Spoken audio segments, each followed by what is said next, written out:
तो नमस्कार साथियों, मैं doctor Satish Kumar, consultant neurologist apex hospital Varanasi. जैसा आप सबको पता है, 17 मई को विश्व रक्तचाप दिवस है, यानी वर्ल्ड हाइपरटेंशन डे है।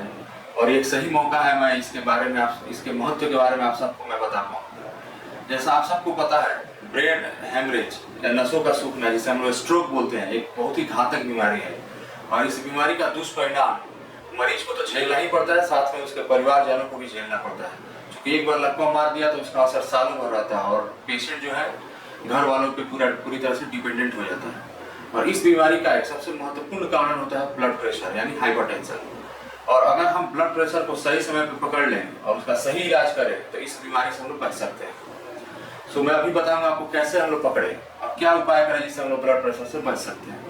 तो ब्लड प्रेशर को पकड़ने का एक तरीका होता है कि ये तो साइलेंट किलर होता है, बहुत बार इसका लक्षण नहीं आता है। तो हो सकता है कि बहुत बार पहली बार मरीज आपको सीधे ब्रेन हेमरेज के साथ ही अस्पताल में पहुंचे, लेकिन हम लोग इस साइलेंट किलर को कैसे पकड़ सकते हैं? तो ये देखा जाता है कि मरीजों को सुबह में मॉर्निंग हेडेक होता है ना, या इरिटेबिलिटी हो सकता है, कभी कभी धड़कन तेज बढ़ सकता है, चिड़चिड़ापन आना, ये सब लक्षण होता है ब्लड प्रेशर का। लेकिन ऐसा नहीं है कि ये सब लक्षण नहीं है तो ब्लड प्रेशर नहीं हो सकता है।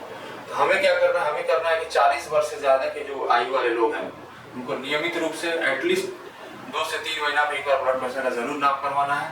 और सबसे ज्यादा इंपॉर्टेंट, जिनके घर में ब्लड प्रेशर का हिस्ट्री हो, यानी किसी के परिवार में किसी को हाइपरटेंशन हो, ब्लड प्रेशर हो, तो उनको जरूर 40 वर्ष से जो ज्यादा के आयु वाले लोग हैं उनको जरूर घर पे बीपी नपवाना चाहिए।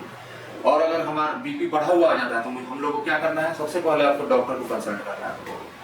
जैसा डॉक्टर बताएंगे, जैसे नॉर्मली हम लोग बताते हैं पेशेंट को कि खाने में हम लोग को नमक कम रखना चाहिए, हर तरह का नमक, सेना नमक हुआ और नॉर्मल जो लोग सॉल्ट ऐड करते हैं उसको एकदम बंद नहीं करना होता है, लेकिन हम लोग को एडेड सॉल्ट नहीं लेना, यानी ऊपर से जो खाने में स्वाद के अलावा ऊपर से जो नमक हम एक्स्ट्रा ऐड करते हैं उसे लेने की जरूरत नहीं है। उसके अलावा अचार जैसे पदार्थ होते हैं उसका नमक का मात्रा बहुत ज्यादा होता है, उसको अवॉइड करना होता है। दूसरा बचने का उपाय है व्यायाम करना, यानी सुबह मॉर्निंग ब्रिस्क वॉकिंग हम लोग जिसे बोलते हैं। आप 90 मिनट्स का ब्रिस्क वॉकिंग कीजिए हर वीक में। इससे भी हमारा देखा गया है कि जो शोध बताता है कि ब्लड प्रेशर 5 से 10 मिलीमीटर ऑफ मर्क्यूरी घट जाता है। और खाना में नमक कम करने से भी 5 मिलीमीटर ऑफ मर्क्यूरी का नमक बीपी कम होना पाया जाता है। और तीसरा उपाय है कि जो डॉक्टर, इन सब से भी अगर बीपी आपका नियंत्रण नहीं हो पाता है तो हमें दवा लेनी चाहिए। और दवा जो भी डॉक्टर आपको सुझाव देते हैं उसको नियमित रूप से खाना है, और जितना टाइम पे बताएगा उतना टाइम पे फिक्स रूप से खाना है आपको।